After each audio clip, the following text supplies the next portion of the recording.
Amigos e irmãos queridos, um bom dia. Eu vou pedir que todos abram a Bíblia no Evangelho de João, capítulo 18, versículo 38.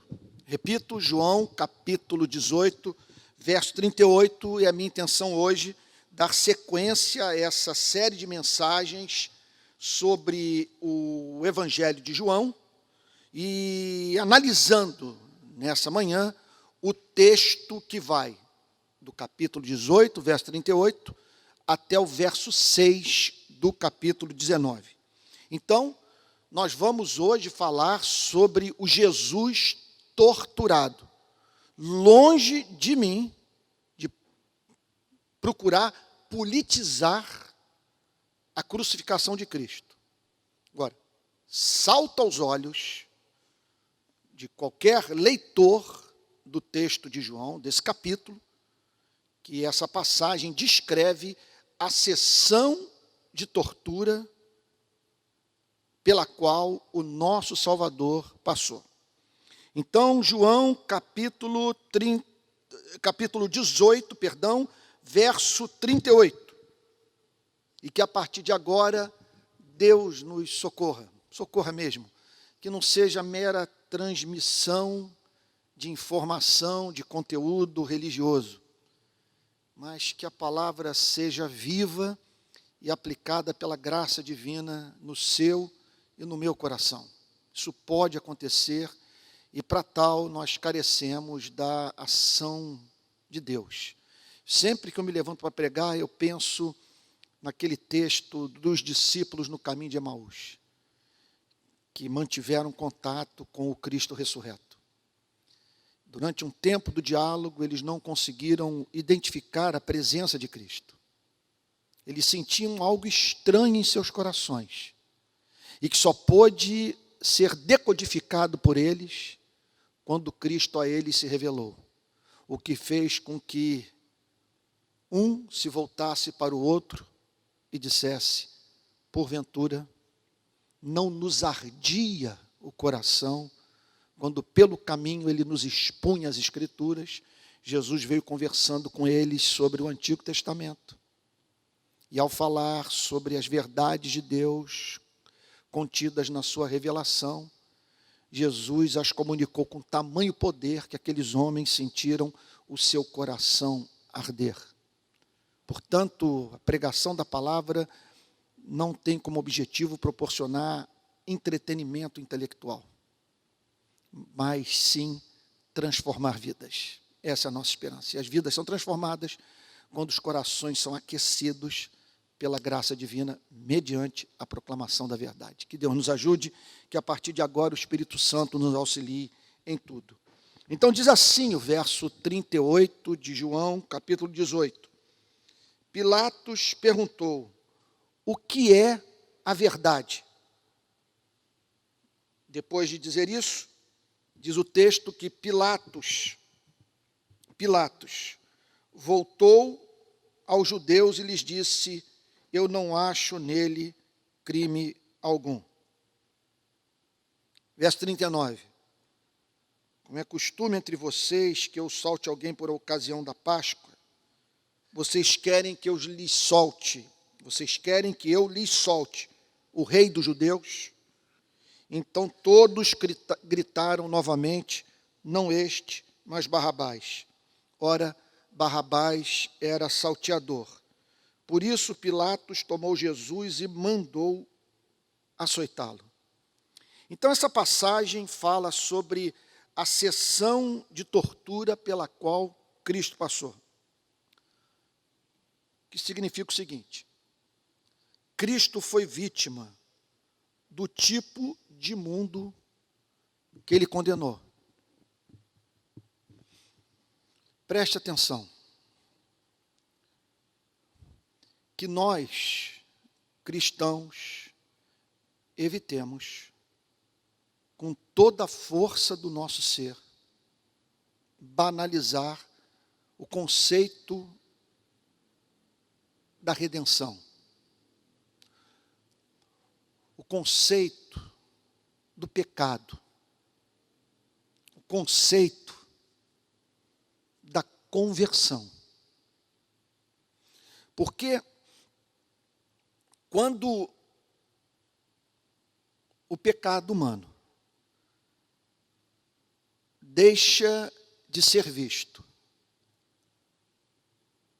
por meio dessa caricatura apresentada por tantos pregadores e passa a ser encarado por nós como o veredito de Deus sobre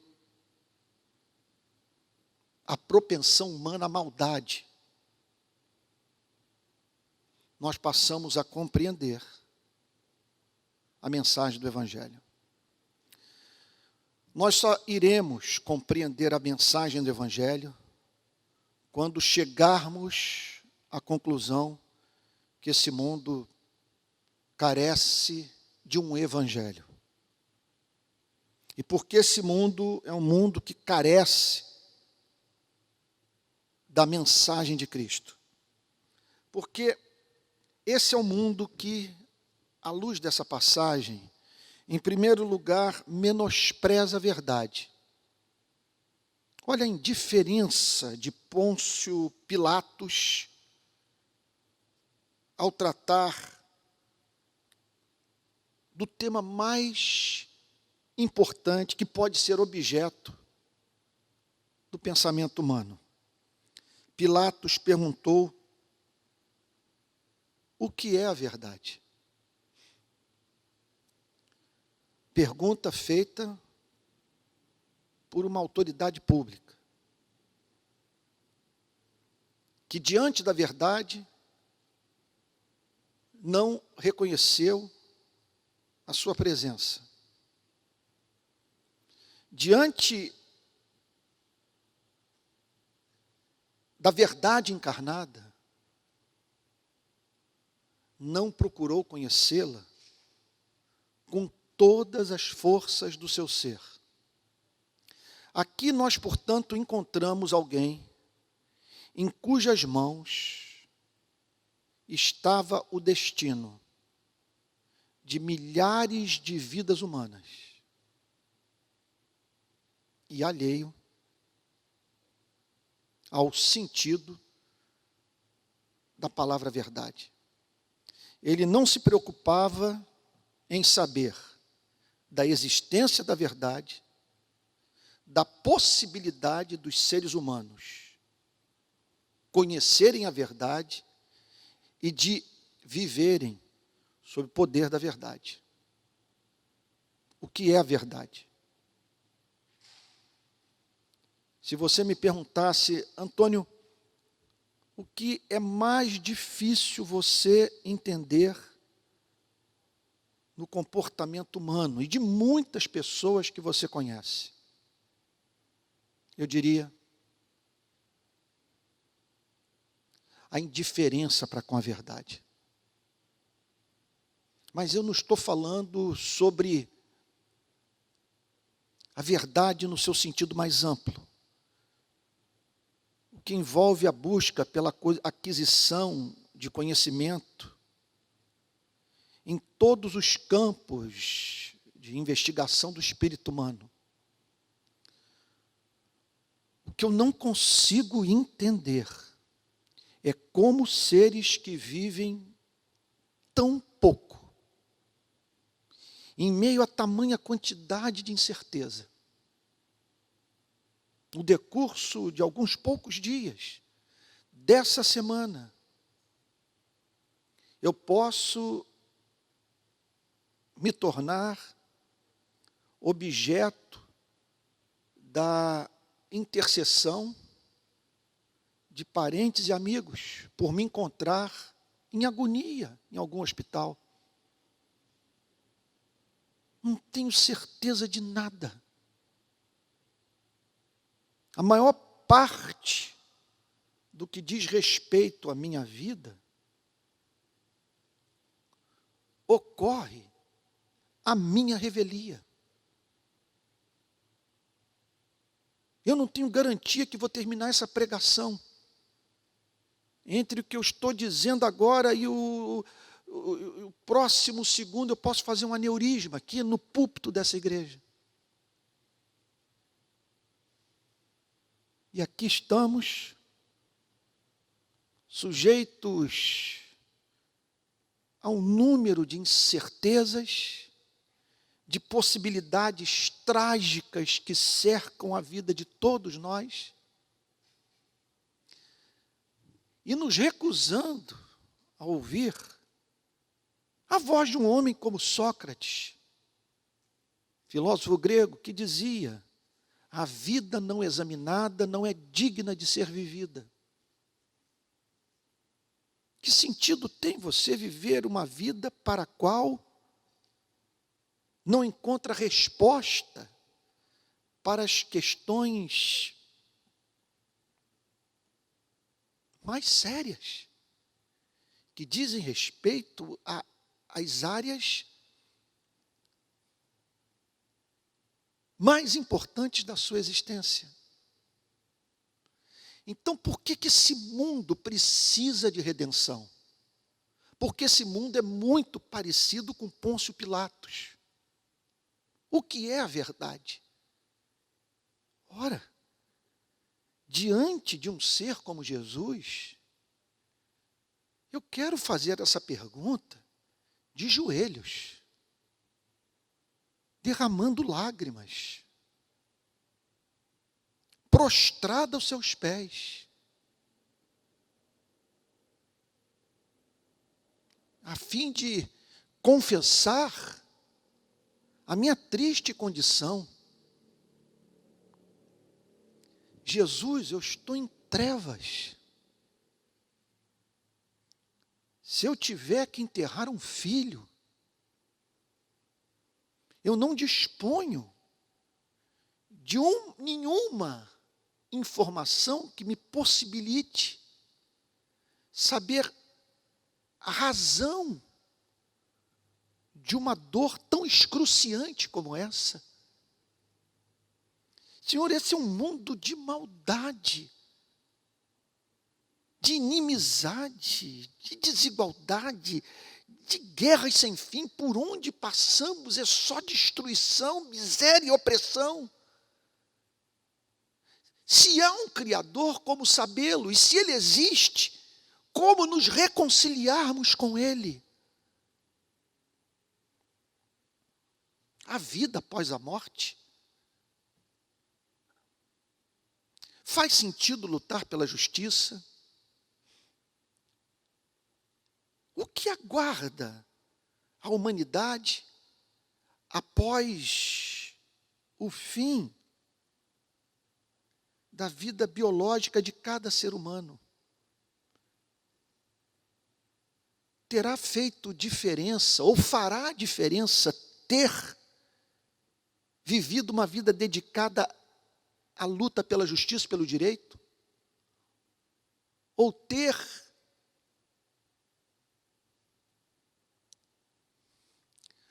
mantido relação cínica com todos os seres humanos, ignorando a dor do próximo, e só preocupado com a sua própria vida? Então esse é um mundo, preste atenção, a minha intenção nessa manhã é analisar a cena da tortura sofrida por Cristo e extrairmos dela os princípios, os comportamentos, as ideias presentes na vida de cada um de nós, e que, portanto, fazem com que o cristianismo declare que esse planeta precisa de redenção. E o que nos chama a atenção, portanto, nessa passagem, é essa indiferença de Pôncio Pilatos. O que é a verdade?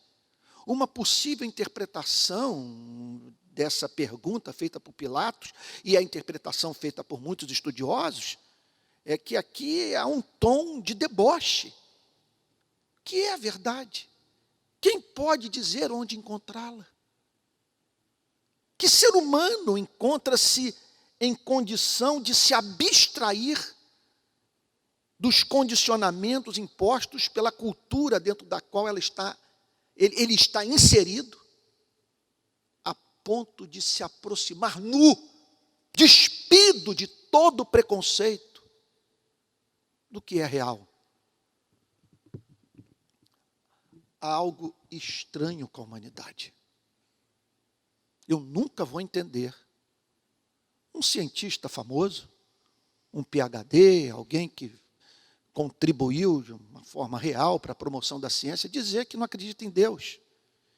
E pessoas celebrarem uma confissão como essa, que significa celebrar a sua miséria, a sua desgraça, o seu infortúnio. Porque se não há Deus, olhe agora aí ao redor da sala onde você se encontra.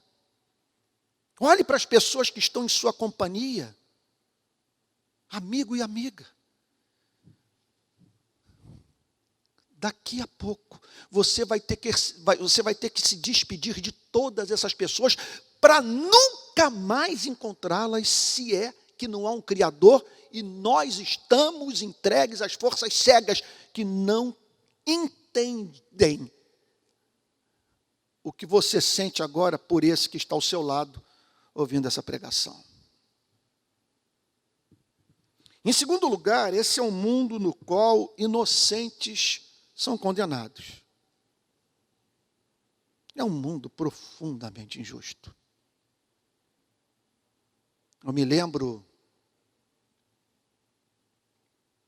do trabalho que desenvolvi juntamente com o delegado Orlando Zacconi, com voluntários do Rio de Paz, nas carceragens da Polícia Civil do Rio de Janeiro. Em especial, na carceragem de Neves. Lembro-me de um policial tarimbado, desses que não tem nenhum romantismo com relação à vida de um criminoso. E que, pelo que pude observar, é desses que são a favor do pensamento, me perdoe aqui o lugar comum, de que bandido bom é bandido morto. Mas nós estávamos voltados para a ala da facção criminosa chamada Comando Vermelho. Conversávamos no pátio da carceragem de Neves. Ouvimos os gritos de dentro daquelas celas. 100 pessoas num lugar onde só cabiam 10. 25 centímetros 25 centímetros por metro quadrado para cada preso. Um banheiro para 100 homens. Sarna, tuberculose, as mais diferentes, inimagináveis violações de direito,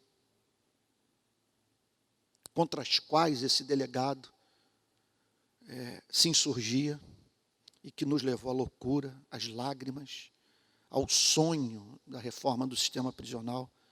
Mas eu me lembro desse policial virar-se para mim e dizer o seguinte: olha, eu não tenho a mínima dúvida que há muita gente aí dentro, inocente, presa injustamente.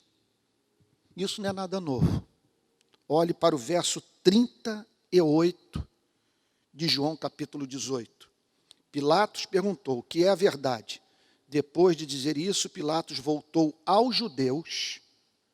Aqui, na verdade, ele virou-se para os pastores e padres daquele tempo, para a liderança religiosa judaica.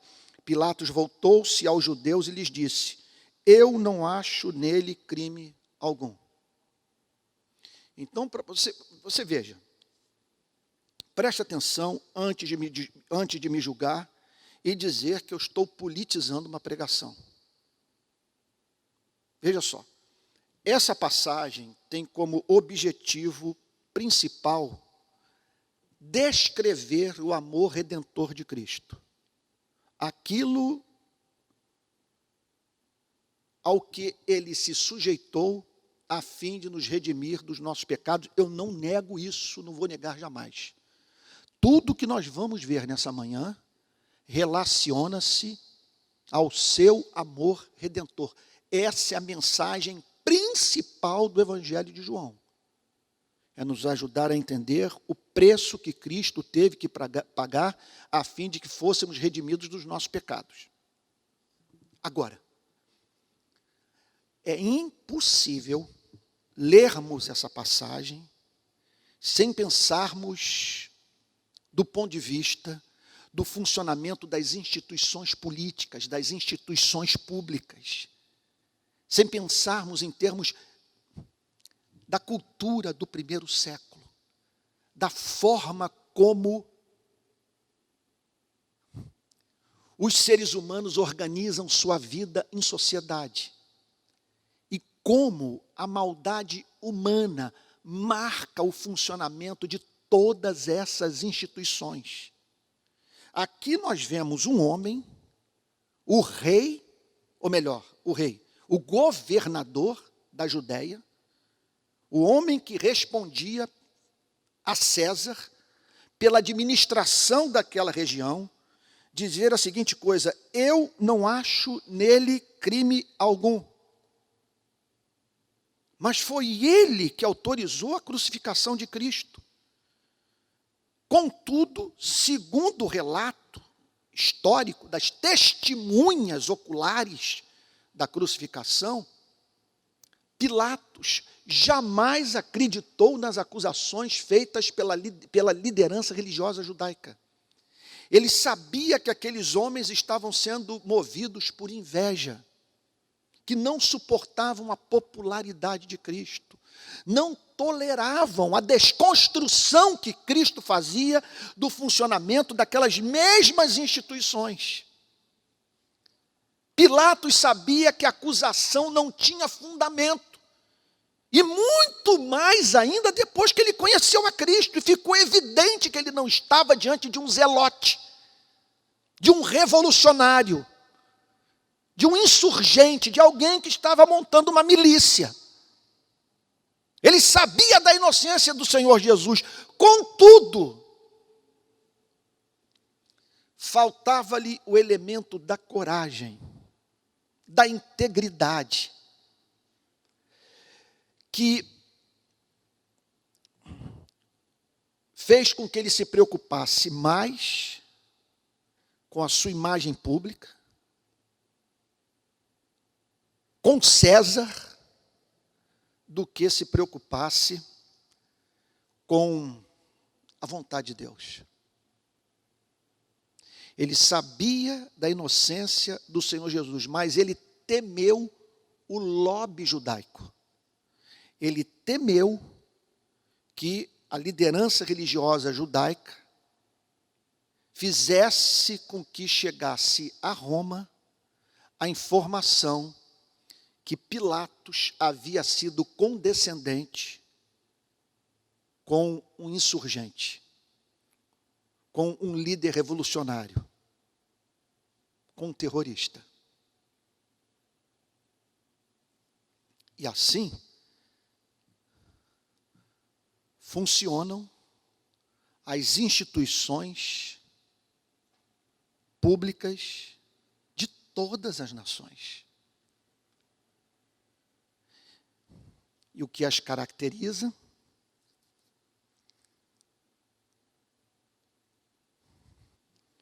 É o interesse próprio. É a falta de espírito público. E sem querer ser piegas, falta de amor.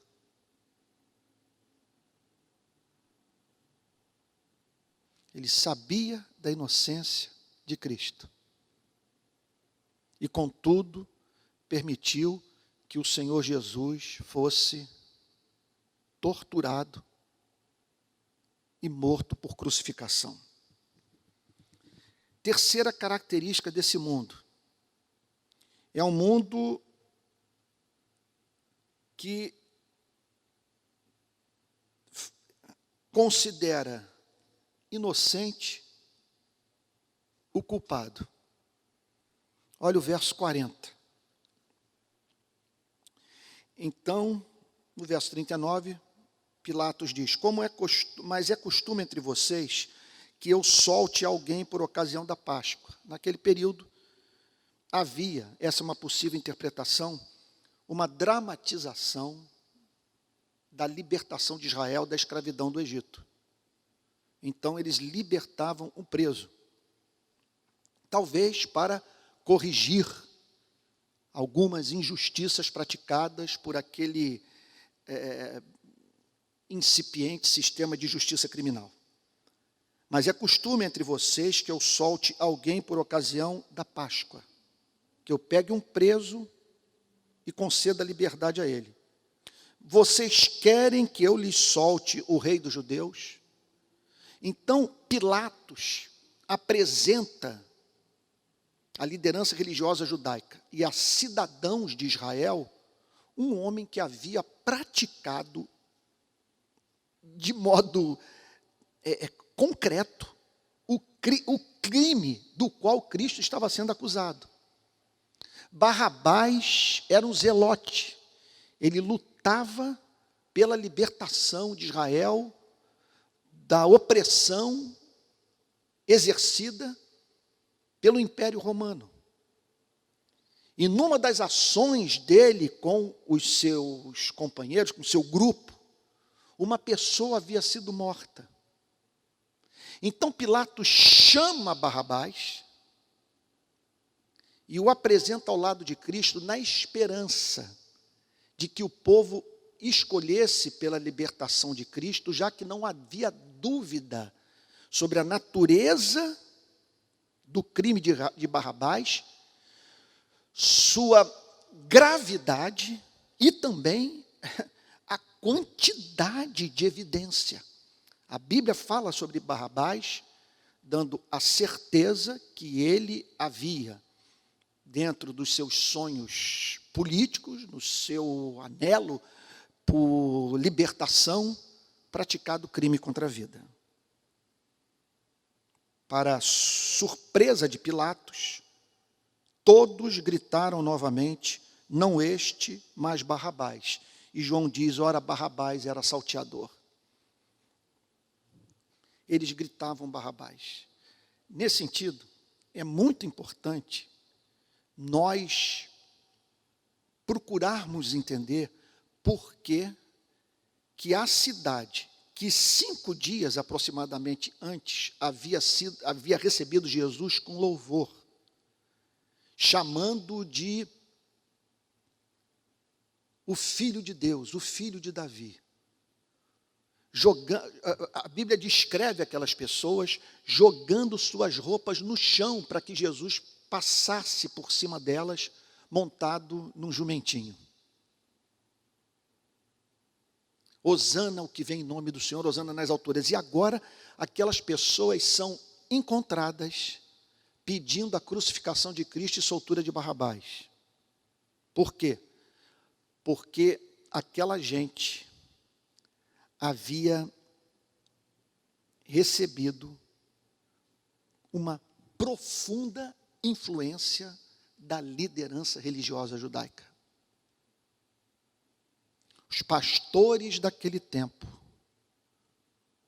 vamos assim dizer, foram para as redes sociais para disseminar mentira e fazer com que as pessoas perdessem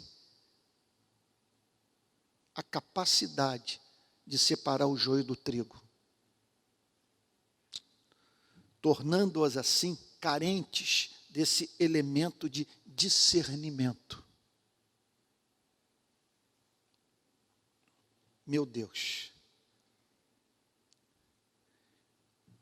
que fato perturbador. Uma sociedade se tornar pior. Pedir a soltura de bandidos e os inocentando e condenando inocentes.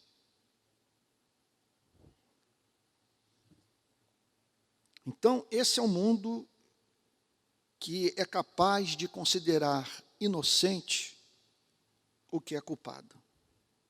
Em quarto lugar, esse é um mundo no qual o Estado é o principal perpetrador de violação de direito.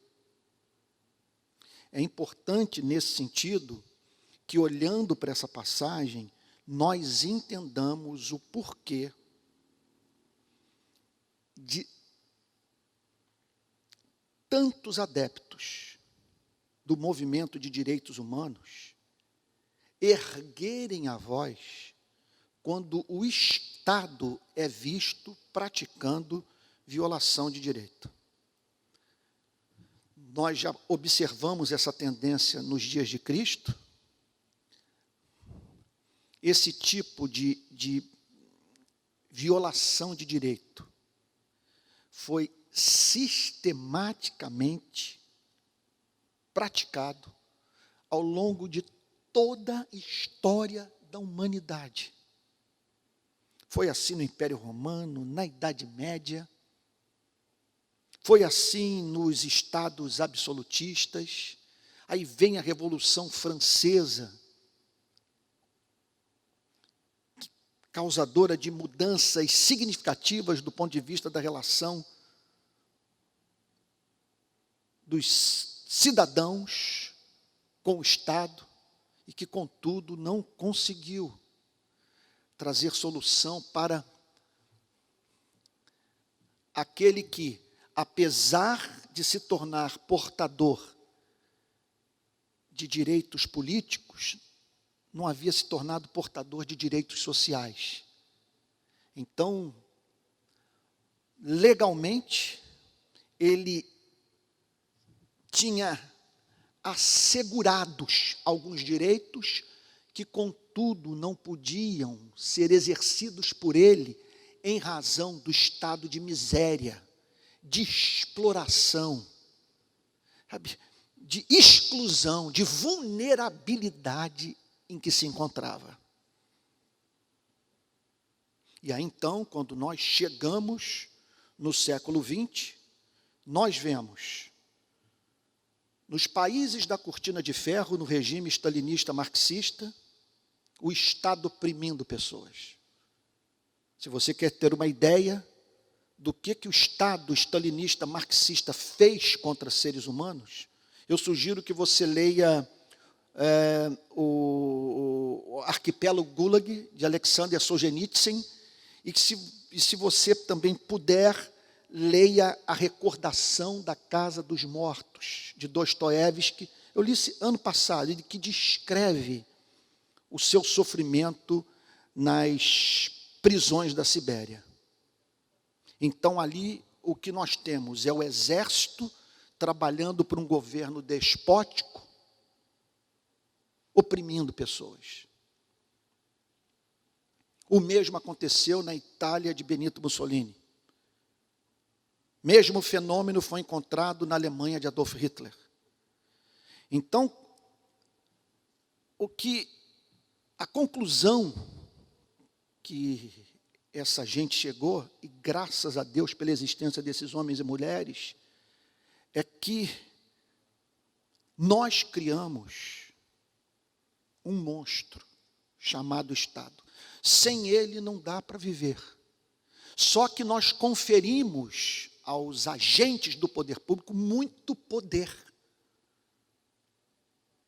Então, quando o Estado atua botando alguém numa cadeia, veja, na verdade, é um ser monstruoso, gigantesco, ao qual ninguém consegue resistir. E que é capaz, portanto, de acusar, de condenar, de prender, de matar. Sendo assim, é um leão que tem que ser mantido atrás das grades. Na verdade, algumas pessoas só vão entender isso no dia que sofrerem na própria pele uma violação de direito praticada pelo Estado. Como eu vivi em 2013 com meu filho Mateus, quando policiais da Polícia Militar do Rio de Janeiro, no batalhão de choque, prenderam meu filho, o acusando de formação de quadrilha e dano ao patrimônio público. Disseram que ele havia apedrejado a Assembleia Legislativa do Rio de Janeiro. O que eu não tenho a mínima dúvida que ele não fez, porque durante aquela manifestação da qual eu participei, ele esteve ao meu lado o tempo inteiro, não saiu um só minuto da minha companhia. E como tudo foi filmado, a juíza que o absolveu no final do ano passado, declarou a seguinte coisa: dos 13 que foram acusados pelos policiais, no caso de 12, não há nada que confirme, que prove o crime que lhes está sendo imputado. Agora, no caso do Mateus, a inocência dele está absolutamente provada. Ele é positivamente inocente. Agora, foram 5 anos de sofrimento, de inúmeras idas ao Tribunal de Justiça do Rio de Janeiro. A notícia se espalhou pelo Brasil, nos meios de comunicação. Eu tive que dar entrevistas, porque estava diante do inusitado. O defensor de direitos humanos, presidente de uma ONG que é reconhecida como uma ONG que faz manifestações pacíficas, com seu filho preso, acusado de ter apedrejado a Assembleia Legislativa do Rio de Janeiro. Portanto, o que nós estamos vendo aqui é Jesus passando por esse sofrimento ao qual estão expostos hoje milhões de seres humanos. Vamos ao texto bíblico. Olha o que diz, verso 40 do capítulo 18 diz assim: então todos gritaram novamente, não este, mas Barrabás. Ora, Barrabás era salteador. Então, observe que as autoridades judaicas, o povo de Israel, fizeram lobby, fizeram pressão política. Olha, eu não preciso ser profeta para saber o que está se passando na cabeça de número incontável de pessoas que estão me ouvindo nessa manhã. Antônio está politizando a Bíblia, pelo amor de Deus. Responda-me uma pergunta: você não consegue enxergar relação nenhuma entre esse texto que está em curso nesse planeta e no nosso país? Eu estou com a minha Bíblia aberta, numa passagem que fala sobre a sessão de tortura sofrida por Cristo. É evidente que eu tenho que fazer uma interpretação teológica, soteriológica dessa passagem e mostrar a conexão dela com o plano de redenção de Deus. Essa é a mensagem primária. Contudo, nós estamos vendo aqui o mundo que Jesus Cristo condenou em ação, matando o próprio Cristo. E é conhecendo este mundo, o seu funcionamento, o que o anima, que nós vamos entender por que esse mundo precisa de redenção.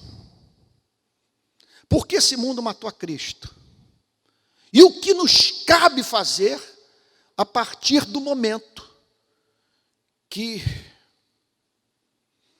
conhecemos a Cristo e temos que lidar com essas instituições. Verso 19. Por isso Pilatos tomou o Jesus a quem ele considerava inocente e mandou açoitá-lo. Porque Pilatos tomou Jesus a quem ele considerava inocente e o colocou nas mãos dos soldados do Império Romano para que Jesus fosse torturado. Porque ele era um covarde, sim, porque ele era um covarde. Mas porque ele estava experimentando a tentação mais presente no mundo das instituições políticas. Porque quem exerce esses cargos, quem chega ao posto no qual Pilatos chegou, não tem outra ambição na vida que não seja perpetuar-se do poder. Por quê? Porque exercer o poder é como cheirar uma carreira de cocaína, é viciante. Quando você vê pessoas o servindo, o tapete vermelho sendo posto diante dos seus pés para você passar, o mundo de bajuladores o cercando, a autoridade para destruir a vida dos seus adversários políticos e para promover os interesses daqueles que supostamente você gosta. Observe, Pilatos tomou Jesus e mandou açoitá-lo. Preste atenção, o que a Bíblia está dizendo é que assim funciona esse universo. E que está no campo do milagre, uma pessoa ficar, uma autoridade pública ficar do lado da justiça, quando essa decisão milita contra a sua popularidade. Ou intervém nos seus interesses políticos. Por isso Pilatos tomou Jesus e mandou açoitá-lo. Então veja só, temos aqui pelo menos 2 níveis de interpretação. O cordeiro que poderia enviar uma legião de anjos para deter Pilatos, e aquele destacamento do exército romano. E o segundo nível de interpretação, o funcionamento desse planeta. E a intenção divina, que percamos todo o romantismo, a fim de sabermos que nós fomos enviados por Deus como ovelhas para um mundo de lobos. Por isso Pilatos tomou Jesus e mandou açoitá-lo. Você está vendo a importância? Antônio, não politize. Eu não tenho como não tocar nesse assunto, meu irmão querido. Olhe por que nós precisamos da democracia. Olhe por que nós não podemos tolerar o totalitarismo. Olhe por que nós temos que viver no chamado sistema de freios e contrapesos. Por que nós não podemos permitir jamais que uma pessoa exerça autoridade absoluta sobre seres humanos?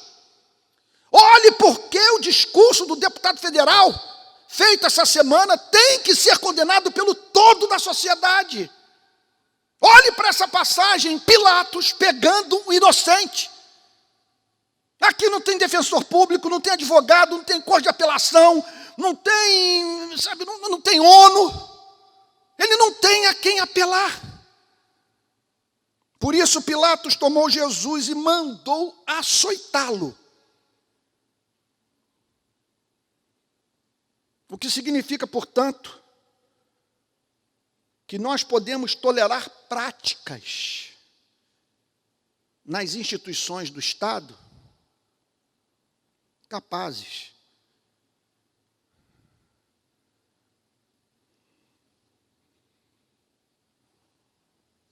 da vida de inocentes ser destruída pelo próprio Estado. E numa democracia nós estamos envolvidos. Nossas mãos ficam sujas de sangue quando nos tornamos sócios desse grande negócio chamado Brasil e permitimos que os demais sócios perante o nosso silêncio, pratiquem aquilo que é uma provocação à santidade divina. Pilatos tomou Jesus e mandou açoitá-lo. Os soldados, aí começa a sessão de tortura. Os soldados teceram uma coroa de espinhos. A Bíblia não diz qual planta que eles usaram. Só diz que eles ali começaram a sessão de tortura por atingir a autoestima de Cristo. Fazer com que ele se sentisse ridículo, coisificado. Qual era a acusação? Eu sou o rei dos judeus. Portanto, vamos começar o bullying por dar início à sessão de coroamento desse rei. Não há rei sem a coroa real. Então vamos tecer essa coroa de espinho. Ali começa, portanto, ali é dada sequência ao seu espinho, a sua tortura, porque veja só, ele já havia sido torturado pela guarda do templo. Isso aqui é uma segunda sessão de tortura. Colocaram então espinhos e puseram na cabeça de Jesus. Sem a mínima dúvida, eles não fizeram com delicadeza. E ali o sangue começa a escorrer pela testa do nosso Redentor. Por amor a você, por amor a mim. Para nos redimir dos nossos pecados. Também o vestiram com manto de púrpura. Muito provavelmente eles pegaram um pedaço de uma capa velha de algum soldado do Império Romano, numa capa vermelha, e colocaram sobre o corpo de Jesus, porque essa é a veste real. O manto vermelho. Então vestiram o Senhor Jesus com um manto de púrpura.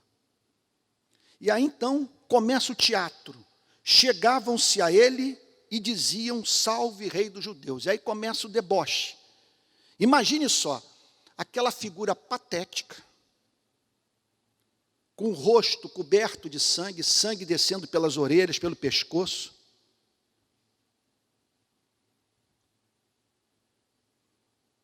Com aquele manto ridículo.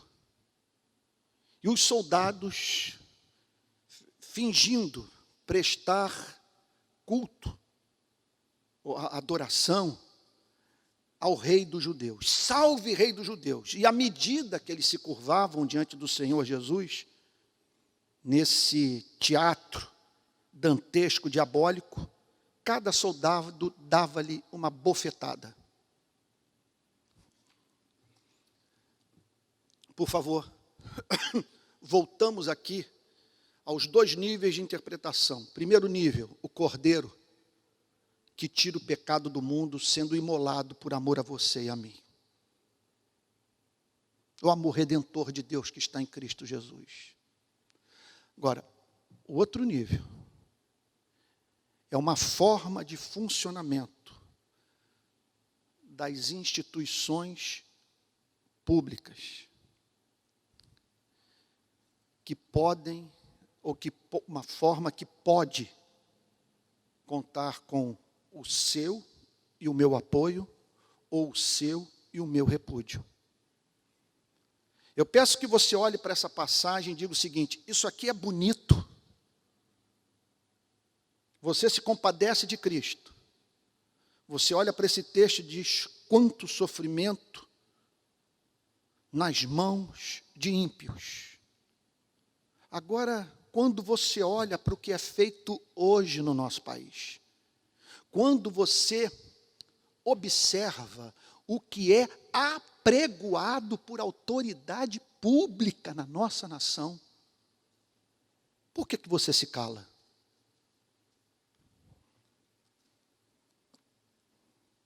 Chegavam-se a ele e diziam, salve rei dos judeus, e davam-lhe bofetadas. Então esse é o mundo no qual o Estado costuma ser o principal perpetrador de violação de direito. Por quê? Porque tem poder. Porque tem autoridade.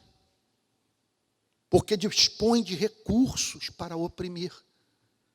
E por fim, Esse é um mundo incapaz de divisar a verdade para além das aparências.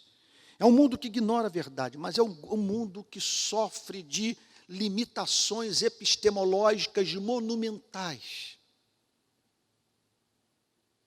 Nós não lidamos com os fatos da vida de modo neutro. Estamos expostos aos mais diferentes tipos de condicionamento. E um desses condicionamentos é o de definirmos, consciente ou inconscientemente, a aparência da verdade. Até que nós nos deparamos com o verso 5 do capítulo 6. Então Jesus saiu trazendo a coroa de espinhos e o manto de púrpura. Imagine a cena. Jesus sai da sessão de tortura. A essa altura, com cuspe misturado com sangue, o corpo e o rosto em especial cheio de hematoma, o sangue descendo pela testa, aquela capa ridícula, e Jesus então apresentado, diz João, trazendo a coroa de espinhos e o manto de púrpura. E Pilatos lhes disse: eis o homem. Et homo. Eis o homem. Eis o homem. Eis a referência da verdadeira humanidade. Eis o Filho de Deus. Eis o Redentor. Eis o Messias. Quem poderia acreditar numa mensagem dessa? César impressionava muito mais em Roma, com seu séquito, o seu trono real, do que Jesus Cristo. Sangrando, com o corpo coberto de feridas, vivendo os seus últimos momentos, suas últimas horas de vida. Então observe a dificuldade de se enxergar a verdade naquela cena. É uma dificuldade análoga à do nascimento, quando os reis magos entram naquele estábulo e, contudo, conseguem divisar o Messias na vida daquele bebê mamando no seio de Maria. E agora, uma dificuldade epistemológica, do ponto de vista, eu estou falando do conhecimento, da obtenção de conhecimento, do contato com a verdade, de uma outra natureza. Não mais o bebê, mas um homem de 33 anos, vindo de uma cidade insignificante, sozinho, porque os seus amigos todos o abandonaram, desfigurado, com o governador da Judéia dizendo: eis o homem. Quem acreditaria que ali estava a luz do mundo? O Filho de Deus, a encarnação da verdade. E o verso 6 conclui dizendo: quando viram Jesus, os principais sacerdotes e os seus guardas gritaram: crucifique, crucifique. Os principais sacerdotes. Os principais sacerdotes. Crucifique, crucifique. Pilatos repetiu: levem-no daqui vocês mesmos e o crucifiquem.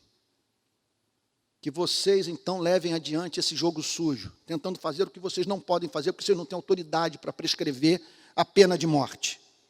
Levem-no daqui vocês mesmos e o crucifiquem, porque eu não encontro nele crime algum. Meu Deus, que crime Pilatos praticou? Eu não encontro nele crime algum. Portanto, eu me recuso a morrer juntamente com ele. Porque eu não quero perder aquilo que duramente conquistei por causa de uma criatura insignificante. Eu me submeto ao jogo sujo. e tolero a injustiça, e hipocritamente eu lavo as minhas mãos. Gente querida, estou caminhando para a conclusão. O que nós vimos até agora? O que eu disse para você é que essa passagem descreve a sessão de tortura sofrida por Cristo horas antes da sua crucificação. Essa passagem, portanto, revela o mundo que Cristo condenou, que Cristo chama para o arrependimento em ação, matando o próprio Cristo. Ou seja, o melhor exemplar da espécie humana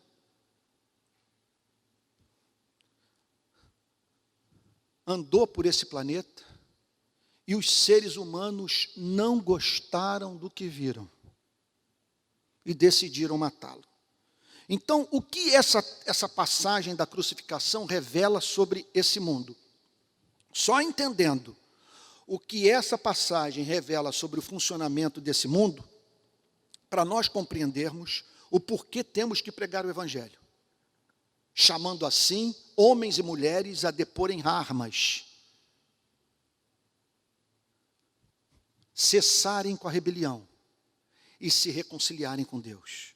Porque esse é um mundo que menospreza a verdade. Nós vemos isso na figura de Pilatos. É um mundo no qual inocentes são condenados. Pilatos permite que seja morto um inocente. A religião condena o inocente. O poder religioso se une ao poder político para matar o inocente. Seja o pastor e a autoridade pública máxima em harmonia para praticar a injustiça. Em terceiro lugar, é um mundo que considera inocente o culpado, que por interesse pessoal é capaz de inocentar um criminoso, a fim de que por meio disso a culpa fosse lançada sobre os ombros de um inocente. Assim funciona esse planeta. Em quarto lugar, é um mundo no qual o Estado é o principal perpetrador de violação de direito. O que nós vemos aqui ser feito com Jesus, em geral, só pode ser feito quando o algoz tem essa instituição dando-lhe força para subjugar o homem, para praticar a violação de direito, para promover a opressão. E, por fim, é um mundo incapaz de divisar a verdade para além da aparência. Então, esse é um mundo que, em razão do nosso preconceito, faz com que vivamos em meio a um número incontável de limitações epistemológicas. Porque julgamos que a verdade não pode se manifestar, sabe, por meio dessa imagem tão patética. Nos tornamos cegos para o fato de que o ser que ali se encontrava todo desfigurado era o mais formoso que já passou por esse planeta. Bom, eu gostaria de, diante disso, ressaltar 3 fatos, aqui eu concluo para a gente orar. Primeiro, o amor redentor de Cristo. O autocontrole. Porque, se formos analisar essa passagem de modo teológico, nós entenderemos que Jesus exerceu ali um extraordinário autocontrole. Porque ele não invocou o socorro dos anjos ou uma maldição sobre os seus algozes, a fim de não ser torturado, e morto. E por que ele o fez? Porque João 3,16 declara: Deus amou o mundo de tal maneira que deu o seu único Filho para que todo aquele que nele crê não pereça, mas tenha a vida eterna. Ele decidiu ser levado como ovelha muda para o matadouro. Talvez não haja passagem que melhor descreva, certamente não há passagem que melhor descreva esse amor redentor do que o texto de Isaías capítulo 53. Não tinha boa aparência nem formosura. Olhamos para ele, mas não havia nenhuma beleza que nos agradasse. Era desprezado e o mais rejeitado entre os homens. Homem de dores e que sabe o que é padecer. E como um de quem os homens escondem o rosto, era desprezado e dele não fizemos caso. Certamente ele tomou sobre si as nossas enfermidades e as nossas dores levou sobre si. E nós o considerávamos como aflito, ferido de Deus e oprimido. Mas ele foi traspassado por causa das nossas transgressões, esmagado por causa das nossas iniquidades. O castigo que nos traz a paz estava sobre ele, e pelas suas feridas fomos sarados. Então, há dois erros interpretativos que podem ser cometidos quando essa passagem é estudada. O primeiro erro é o de politizá-la. Nós não estamos aqui diante de uma narrativa cujo objetivo principal é o de ensinar política. Esse texto fala sobre esse que foi traspassado pelas nossas transgressões. Fala do amor redentor de Cristo, do que se entregou como ovelha pelos nossos pecados. Contudo, olhar para esse texto e reconhecer que Jesus foi objeto de uma inominável injustiça levada a cabo pelo poder da religião e o poder político, e isso não remeter a fazer uma leitura desse século, do modo como a nossa sociedade está organizada, e assim nos mobilizarmos para a sua transformação, gente, é um outro erro interpretativo gravíssimo. O que essa passagem está dizendo é o seguinte: olhe para como esse mundo funciona. Você, cristão, preste atenção no que esse mundo fez com Cristo. Significa, portanto, que essa passagem deve servir de vetor para a missão da igreja nesse planeta. Em primeiro lugar, a igreja tem que pregar, porque à luz dessa passagem, esse é um mundo mau. Eu amo psicanálise. E estou entre aqueles que recomendam pessoas a fazerem terapia. Eu tenho um amigo que diz que a terapia, ou a análise, é um presente que você dá a si mesmo. Eu acredito nisso. Contudo, todos nós sabemos que há profissionais dessa área fazendo um péssimo trabalho. E que não se dedicam a outra tarefa que não seja a de levar os seus pacientes a relativizarem tudo, perdendo assim a noção de certo e de errado.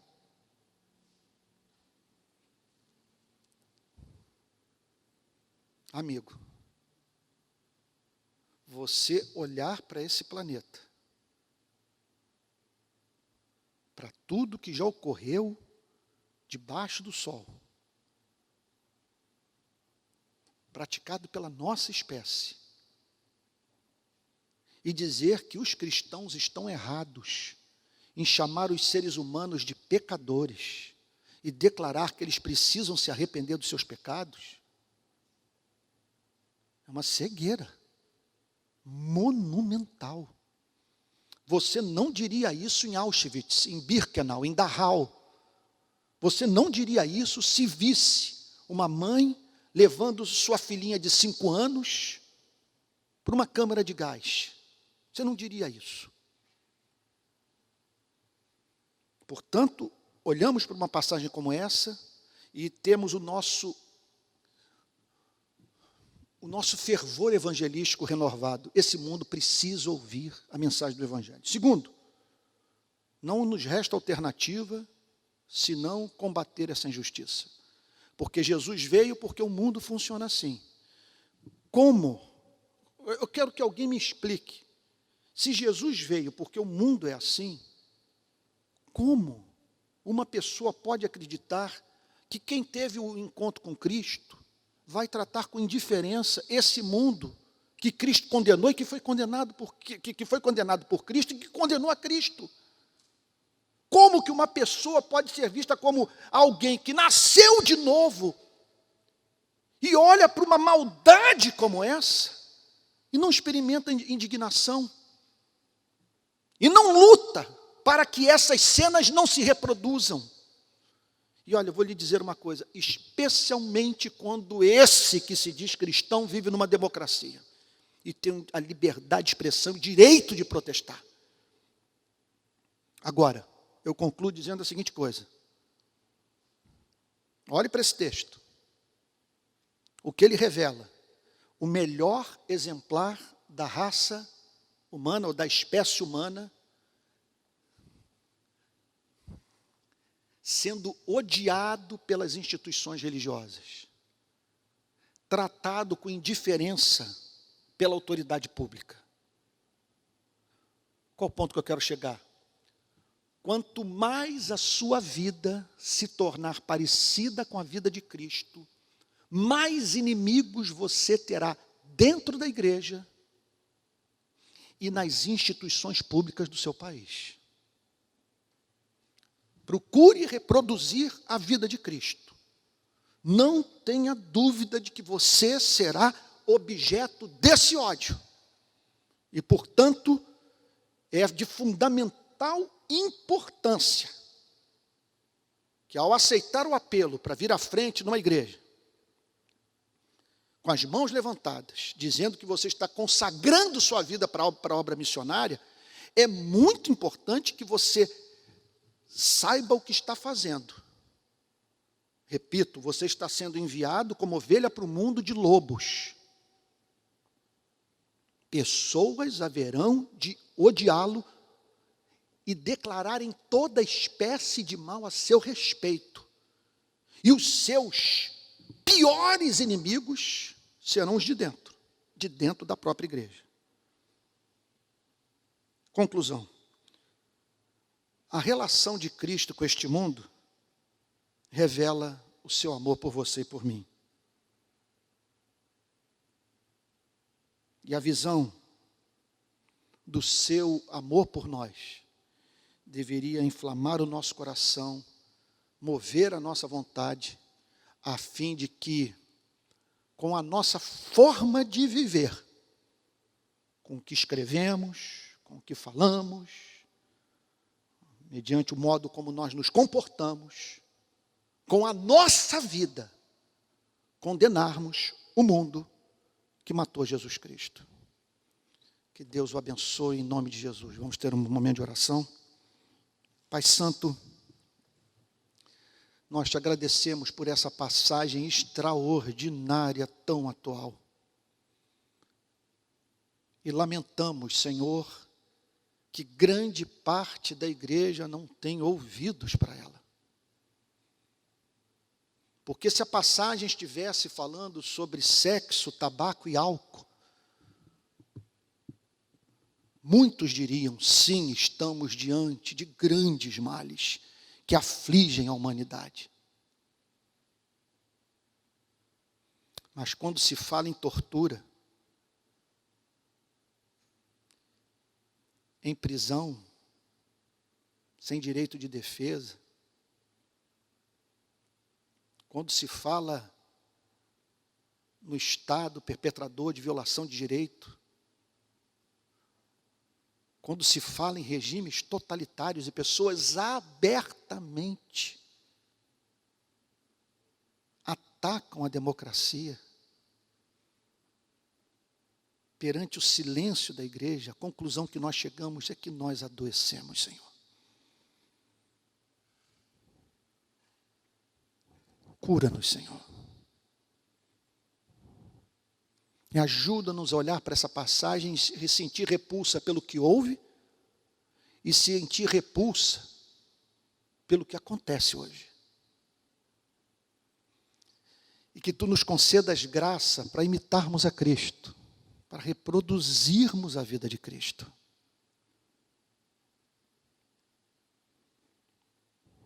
A quem nós amamos, Senhor.